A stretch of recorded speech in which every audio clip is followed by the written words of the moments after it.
Deixa eu trazer agora a nossa próxima conversa com o Thiago Sá. Deixa eu já chamá-lo aqui para conversar com a gente, o Thiago Sá, que é sociólogo, é professor. Deixa eu pegar aqui o crédito completo. O Thiago já está até aqui. Oi, Thiago, tudo bom? Olá, Thalita. Boa tarde. Boa tarde para todo mundo que nos ouve. O Thiago Sá é doutor em Sociologia, professor da Universidade Federal de Alfenas, em Minas Gerais. Tiago, inclusive eu ia comentar com você algumas notícias do dia, mas a gente ficou com um horário mais curtinho, então eu vou ir direto para a nossa pauta e já te faço o convite para você voltar aqui outro dia para fazer esses comentários sobre os factuais, sobre as notícias do dia com a gente. Então, tudo bem? Pode ser?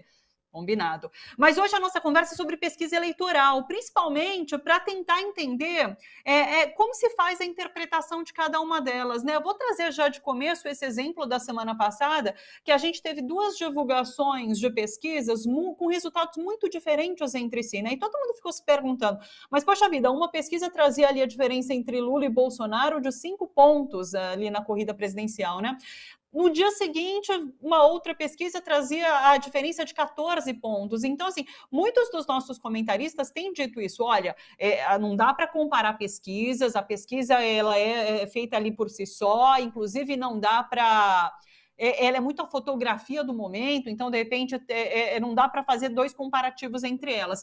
Como que você avalia isso? Queria que você explicasse para a gente como funcionam essas pesquisas. Tem a questão de ser por telefone, de ser presencial, que uma é mais confiável que a outra. Explica tudo isso para a gente em relação à pesquisa eleitoral. Com prazer, Thalita. As pesquisas eleitorais acontecem da seguinte maneira. A primeira coisa que a gente tem que saber elas são por amostragem, né? Colhe-se a opinião de alguns eleitores país afora e com base nessas 400, 600 ou 1.000 opiniões, a gente consegue representar a população inteira, dado que para um país desse tamanho, por razões óbvias, é impossível realizar uma pesquisa de recenseamento, isto é, consultando a população inteira. Para isso a gente recorre a uma amostra, mas a coleta da amostra não é aleatória, não é assistemática, não. A amostragem ela precisa refletir as proporções dos grupos dentro da população geral. Por exemplo, a amostra ela é dividida em 50% de homens e 50% de mulheres, pois essa é a distribuição por gênero na população em geral. Toda amostra pretende ser uma miniatura da população de onde ela é extraída.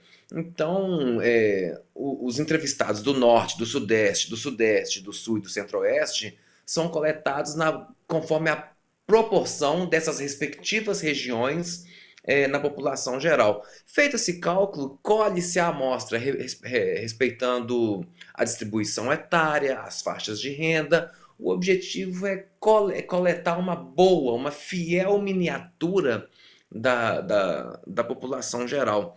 Entretanto, isso não é tão simples quanto parece, sobretudo num período de pandemia, que foi uma novidade para todos nós.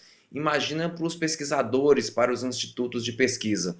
Algumas pesquisas, e estas tendem a ser mais confiáveis, são presenciais. Os entrevistadores consultam as pessoas na rua conforme o perfil que elas têm que ir buscar. A coleta se encerra quando a amostra desejada foi coletada. Conforme eu disse, essa amostra tem que ser um reflexo em miniatura, é claro, da população em geral. Entretanto, nem sempre isso é cabível e atualmente os institutos têm conseguido trabalhar com métodos mais rápidos, mais eficientes, que é a entrevista por telefone. É claro, isso cria um certo viés na pesquisa, porque nenhuma coleta, Thalita, também é perfeita, é clínica. As entrevistas por telefone, ela tem dois vieses. Primeiro que ela não colhe o eleitorado em geral. Ela colhe só nem todos os eleitores têm igual chance de serem consultados, mas primeiro, aqueles que têm telefone, o que é muito fácil, mas mais que isso, aqueles que estão dispostos a atender o telefone, e ninguém atende telefone Sim. mais, está todo mundo de saco cheio de telemarketing, então ninguém atende chamada mais. E terceiro, aqueles que atendem e se dispõem a responder uma pesquisa. Talvez por isso, diferenças de amostragem leve a diferenças de resultados. Talvez seja isso que explique a diferença entre duas pesquisas feitas por institutos sérios e no intervalo de tempo tão pequeno, já que nesse pequeno intervalo Não houve nenhum acontecimento político impactante a ponto de subverter os resultados da semana passada, sabe? A gente tem essa incerteza aí com a candidatura do Sérgio Moro, mas estatisticamente ela é irrelevante, sabe? E não seria suficiente para explicar tamanha diferença entre os achados de um instituto e de outro. Sim. Ô, Tiago, tem também essa abundância de pesquisas, né? Na minha memória, em eleições passadas, a gente não tinha tanta pesquisa assim. As pesquisas começaram a sair ali no meio do ano passado, já em relação ao processo eleitoral deste ano, né? E assim, todo mês tinha pesquisa nova. Agora a gente tem assim toda semana mais de uma pesquisa saindo. Algo mudou para que a gente tenha esse tanto de pesquisas eleitorais saindo?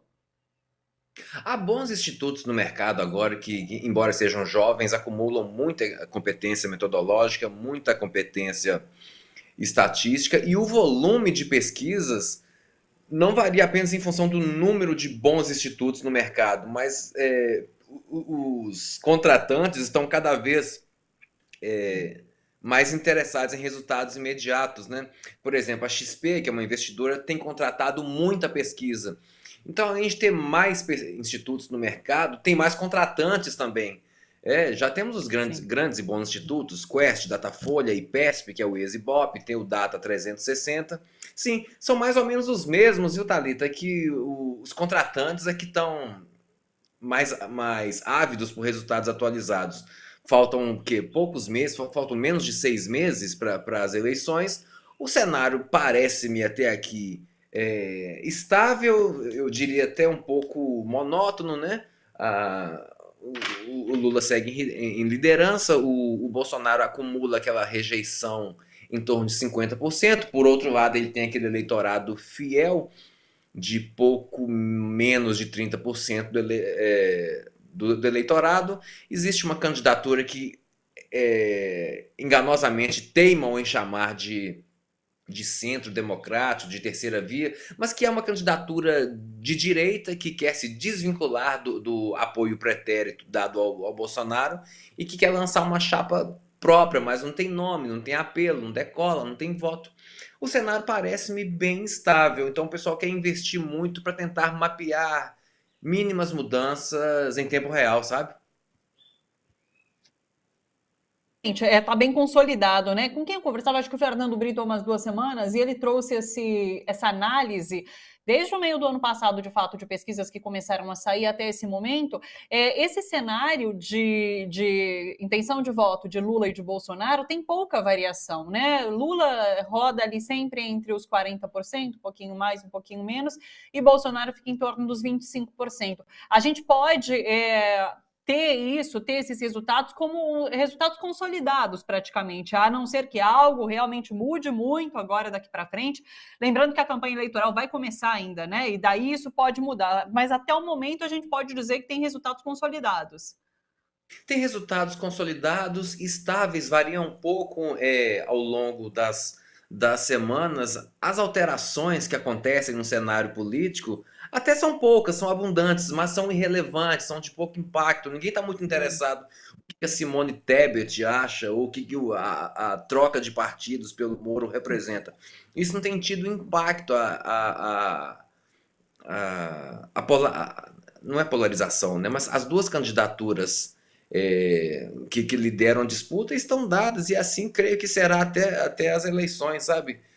Creio que seja muito tarde para uma terceira candidatura furar essa disputa que já está estabelecida, que se arrasta ao longo de meses. Não temos tido grandes acontecimentos impactantes, né? Todos esses escândalos de corrupção envolvendo desde o Ministério da Educação até as Forças Armadas, com essas compras pouco ortodoxas da última semana, para quem é oposição ao governo, isso só acentua a oposição. E para quem é favorável ao governo, ou se faz vista grossa, ou se diminui, ou se desconhece, ou se ignora os fatos. Lembrando que boa parcela do bolsonarismo vive sob um significativo isolamento informativo. Ela se informa apenas por mecanismos de desinformação, redes sociais, WhatsApp e tudo mais. Então, não vejo grandes alterações até o momento e parecem, claro que a gente não pode fazer futurologia aqui, parecem pouco prováveis daqui para frente.